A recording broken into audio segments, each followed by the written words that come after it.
Hi! I am back into reading. I've been reading loads and loads and loads. I was in a bit of a slump. Not that I wasn't reading anything, I just wasn't finishing anything. You know, when you've just read like 100 pages from 10 different books. That's pretty much what was happening. And the reason that this video is called Recent Reads is because I don't really want to do that many single book reviews anymore. Obviously, I do want to still keep talking about the books that I've read. So I want to do more videos where I just talk about like 2 or 3 books that I've read recently. And the 2 books that I have read that I'm going to talk about are Nina Is Not Okay by Shappi Khorsandi and Homegoing by Yaa Gyasi. Here's a book that I said in my 2017 to read video that I was going to read, and I did it. That shouldn't be that big of an accomplishment, but I'm pretty happy. I'm gonna start with Nina Is Not Okay. This is a book that I've definitely mentioned on my channel, I think probably several times before, but I've never done a full chat about it, which I would love to do. I haven't written anything down for these, by the way. Very often I will write a little pointed list of things I want to talk about, but I figured for these 2 books I would just sit down and have a chat. This is the hardback cover, which came out last year. There's now a paperback as well, which is red. It's a story of Nina, who, as you start reading the book, you find out very quickly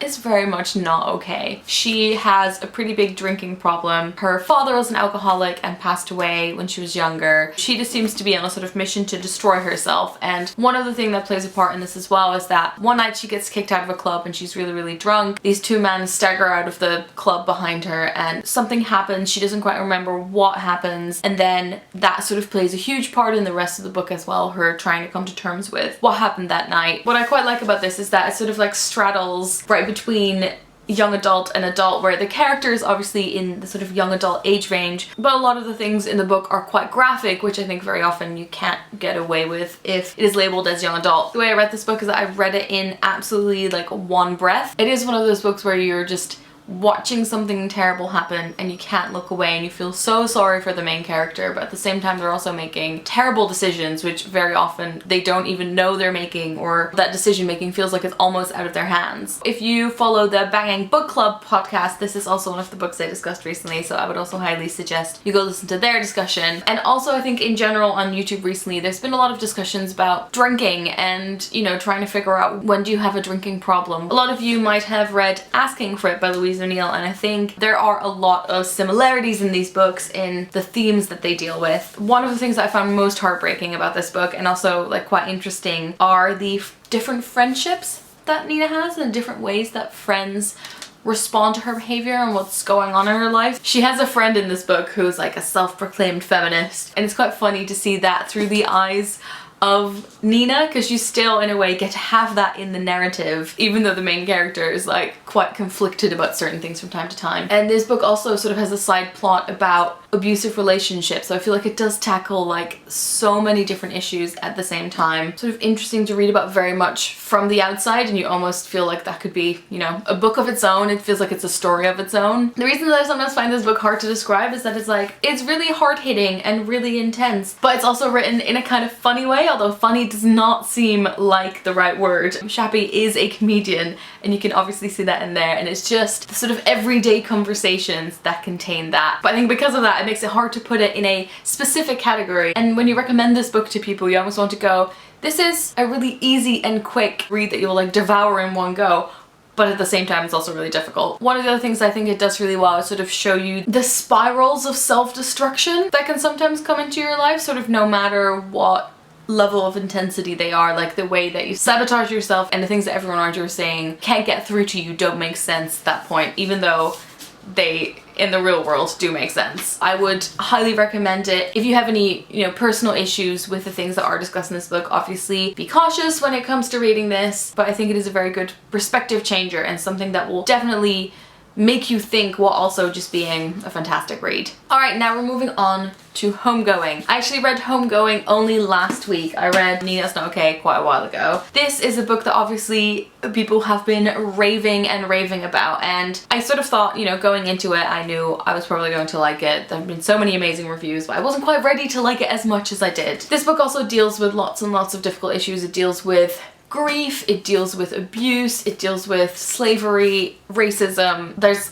quite a lot going on in this book, but I think it's absolutely gorgeous in the way that it does its storytelling. The basic setup of this is sort of reflected in the family tree that you have at the front. It's set in lots of different places, from like the Gold Coast of Africa, where it sort of starts out, to, for example, Mississippi and New York. It starts off with two girls who are, I think they're half-sisters, and their fates are very different. So one of them is sold into slavery into the US, and the other one becomes a sort of white slave trader's wife. Now from then on, every chapter in the book follows the next generation. So you get the two family trees, so it switches between the two family trees, and then every chapter is from a new person's point of view. So it almost feels like a short story bundle in a way, except that all the stories are connected. And also some of the issues I sometimes have with short stories where you've only just gotten to know the character and then you go to the next story. For this one, the characters from the previous chapters, because they are the generation above them, always have a way of coming back up in these stories. Sometimes it's a full appearance, sometimes it's a smaller mention. The other thing I found quite intriguing about this book is the way that it boils down people's lives to certain events that happen in their lives. Like if you were to summarize your own life, what are like the big decisions that you make, or the big things that happen in your life that really determine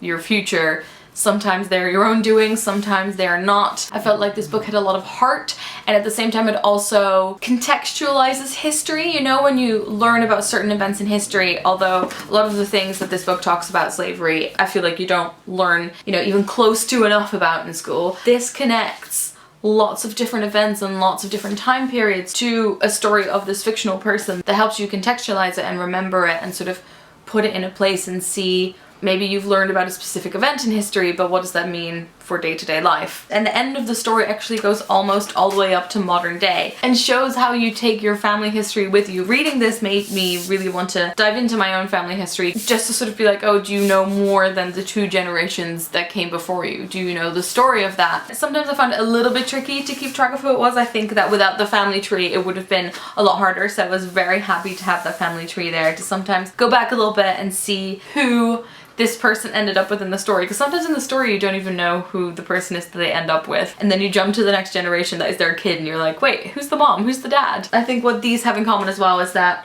both deal with difficult topics, but I absolutely whizzed through this. I read the first half on the train and plane back from Northern Ireland, and then I read the second half on the train to Whitstable and like in the weekend that I was there. I also really liked how it sort of really feels like, you know, a properly finished story. It feels like a whole story in itself, if that makes sense. So those were two books that I read recently-ish. Let me know if you've read any of these or if they have piqued your interest. Also, I would love to hear if you like this setup of like discussing 2 or 3 books per video when I've read them. Maybe sometimes I'll try and tie them together into certain themes, see if I can match them up a bit. I hope you enjoyed the video. I'll talk to you guys later. Doei!